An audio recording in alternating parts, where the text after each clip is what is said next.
treball l'he triat perquè soc una persona que li agrada les matemàtiques i l'astrologia. Però sincerament aquest treball comença des de primera, si podríem dir, que sempre he preguntat al meu professor del mateix si el que feien per què servia, perquè era molt, diguem, abstracte i llavors no m'agradava, sempre li preguntava això per què serveix. I després que em contestés sempre que sabia que eren uns càlculs molt difícils i que això l'estudiaré més endavant i que sí que s'utilitza a la vida diària, vaig decidir estudiar-ho.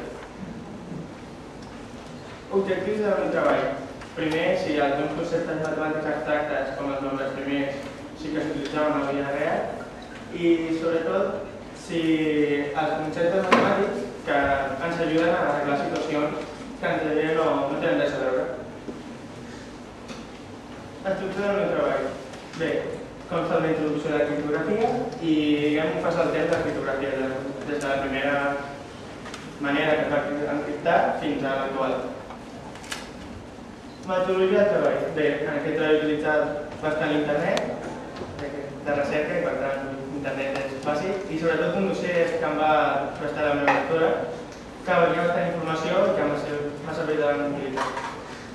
Dificultat del treball. Bé, tracto de temes d'abans de la història, fa temps, llavors és difícil trobar alguns vídeos, per exemple, de la màquina Enigma, que més tard us parlaré, pel·lícules que tampoc he pogut trobar també de la màquina Enigma, i podria demostrar-vos que com es encripta un missatge actualment, perquè són càlculs molt difícils i necessitaríem un ordinador bastant potent, i no ho he fet d'una manera molt simple, però com és en veritat no ho puc demostrar. Introducció. Què és l'escriptura lletrada? D'aquesta manera podem parlar de tal manera que els almenys ho sàpiguen. Diferents usos. En tenim dos. Diem la criptografia clàssica, la primera, consistia només en substituir lletres o intentar posar les lletres de tal manera que els almenys no ho sapiguessin. Sobretot s'utilitzava per àmbits militars o, per exemple, en una guerra, de tal manera que es comuniquessin els bàndols sense que la resta se sentés.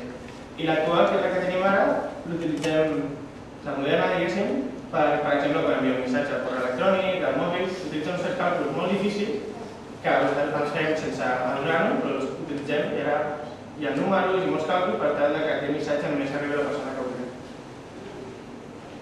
La criptografia clàssica. Bé, i ho veureu millor. Tipus. En tenim dues. Transposició, com ja he dit abans, canvia les lletres d'ordre per tal que no sàpiga on és, i substitució, és a dir, tenim l'abecedari i diu, per exemple, jo vull escollir que l'abecedari comença a la B i a partir d'aquí fem el missatge. Ara, més endavant, amb l'exemple ho veureu millor. La citada. La citada salomònica és el primer, al segle V, abans de Crist, em sembla que és el primer que es va, la manera d'encriptar la primera, diguéssim. És fàcil agafar un pal, diguéssim, en aquella època era així, enrotllen un paper de tal manera que escrivien. L'única manera que es pugui llegir aquest missatge han de tindre el mateix diàmetre del pal, és a dir, que si un altre pal, per exemple, no ho podien llegir. I el xifrat de César, un xifrat molt conegut, que consta que és senzill, només el que he dit abans va ser zero. Ell va escollir 3 lletres cap a davant i començar a parlar d'ell. I a partir d'aquí serà el missatge. Aquí tenim un exemple, és un missatge inicial senzill, estic tenint un llibre interessant i a partir d'aquí ho encriptem de tal manera que no s'entengui. Primer pas, comptem les lletres del missatge inicial tenint en compte espais entre paraula i paraula. El meu missatge en té 34. Segon pas, usar el missatge de forma matriu, és a dir, amb columnes i files. Cal pensar abans quantes columnes i files ho vull fer, ja que ha de ser un nombre on hi càpiga el missatge, jo l'he fet en 5 columnes i en 7 files.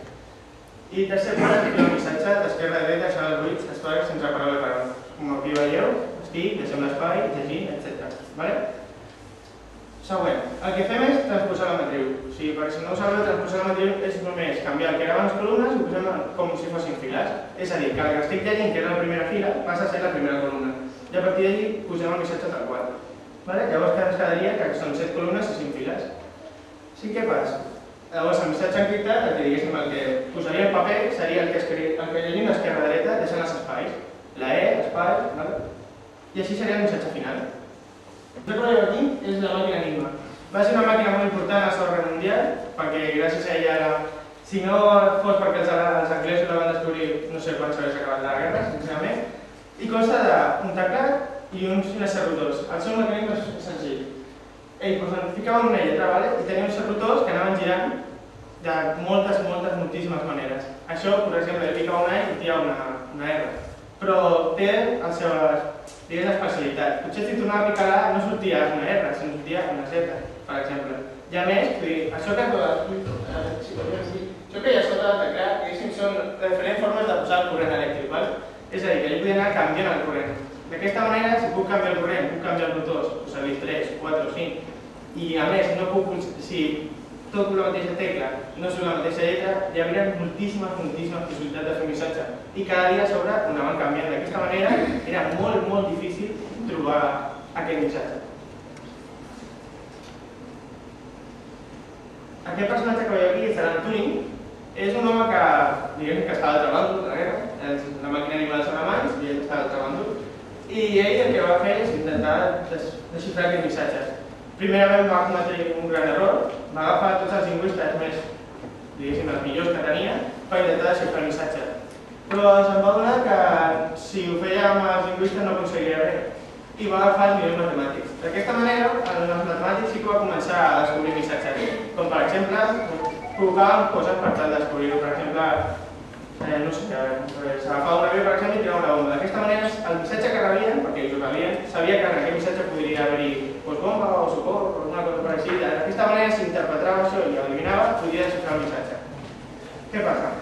Que el missatge eren uns càlculs supercomplicats i ell veia una sèrie de companys que tenia, van matar el primer ordinador, que si fos una gran calculadora per fer aquests càlculs, d'aquesta manera fes-ho molt més ràpidament. La clau pública. Bé, aquí us porto uns dibuixets que ho expliquem. Diguem-ne que la Lina li diré el personatge A i el B el personatge 2, persona 1, persona 2. El personatge 1 fa dos claus. La clau verda, ja em dic la clau pública, i la clau vermella, que és la clau privada. El personatge 1 les genera, les dues, no puc explicar-ho com, però ho sento, i li envia al personatge 2. El que fa el personatge 2 és fer un missatge i l'encripta amb aquesta clau. I li torna el missatge encriptat. I el que fa el personatge 1, quan ja té el missatge, és, gràcies a la seva clau, que és la vermella, la privada, ho desencripta. I d'aquesta manera són els únics que poden llegir-ho, perquè són, diguéssim, potser hi hauria números o el que sigui, no? Després tenim el sistema RSA, que és el que utilitzem ara diàriament. És un sistema, diguéssim... És complicat això, és un sistema que consta de molts números, em sembla que són com 1024 números, i si aquí devia ser com es feia. No surt... Bueno, aquí sortia una fórmula, com es feia, i consta de números prims o pseudoprims, que són números que pensem que són prims, però no ho són. I bueno, es multipliquen, fa una forma molt difícil, són càlculs de carrera molt difícil, que amb números molt grans, que d'aquesta manera encripta el missatge de tal manera que només ell ho pugui llegir. Conclusions d'aquest treball. Bé, ha aconseguit descobrir que sí que és veritat que són els càlculs molt difícils i que sí que utilitzem a la vida diària, com per exemple, tothom té un mòbil per aquí, no? Quan envia un missatge, tothom ho fem d'aquesta manera, diem, fem uns càlculs supercomplicats i ho enviem molt fàcilment, és enviar un missatge, és ràpid, posar una A i ho enviem. I això consta de molts càlculs molt difícils. I he pogut descobrir, diguéssim, que amb aquesta manera sí que és veritat que ja les matemàtiques són molt útils a la nostra vida diària. Més coses, vaig fer les enquestes a primer d'ESO, a batxillerat, inclús als professors, i vaig provar els dos mètodes que vull abans, la Citala i CESAR. La Citala és més difícil, ja consta de matrius, que són ja coses matemàtiques, en canvi l'altra només amb una mica d'imaginació és possible. I bé, el missatge de CESAR tothom ho va saber fer, la gran majoria, i el missatge de la Citala només ho va descobrir una noia de primer ESO, però la veia de suport, que era enginyer. Això que ens porta a la conclusió és que sí que és veritat que entre més matemàtiques sabem, millor sabrem com és la tecnologia actual. I, bueno, això és tot.